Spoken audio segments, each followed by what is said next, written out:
So first write fx in standard form.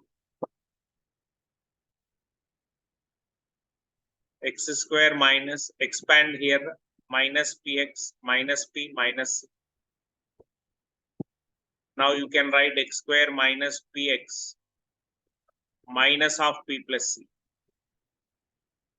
Now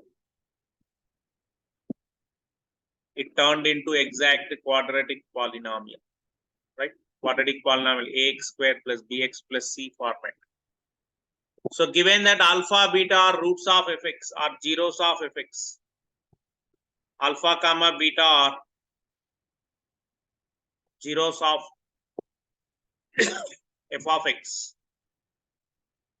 That implies you can root some, you can write sum of the roots, that is alpha plus beta, as minus of minus p by 1, where alpha plus beta sum of the roots as minus b by a, based on that standard format. Okay. Now what is product of the roots here? C by a. What is c here? Minus of p plus c by a, x square coefficient. C means constant here. So in fx, what is constant? Minus of p plus c. What is x square coefficient? 1. Product of the root c by a, constant by x square coefficient. So constant minus of p plus c by x square coefficient 1. Okay. Now we got alpha plus beta and alpha beta. What is required? The required is alpha plus 1 into beta plus 1, which is equal to, expand this, alpha into beta, just multiplication. Alpha into beta, alpha beta plus alpha into 1, alpha plus 1 into beta, beta plus 1 into 1, 1. Right? Alpha beta plus beta plus 1.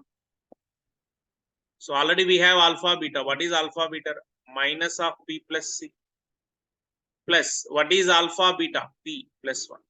Now just expand this. Minus of p plus c can be written as minus p minus c. If you multiply with minus p plus of minus c plus p plus 1. So clearly minus p and plus p gets cancelled, which is equal to minus c plus 1, and that should be written as 1 minus. Got it? Very good question.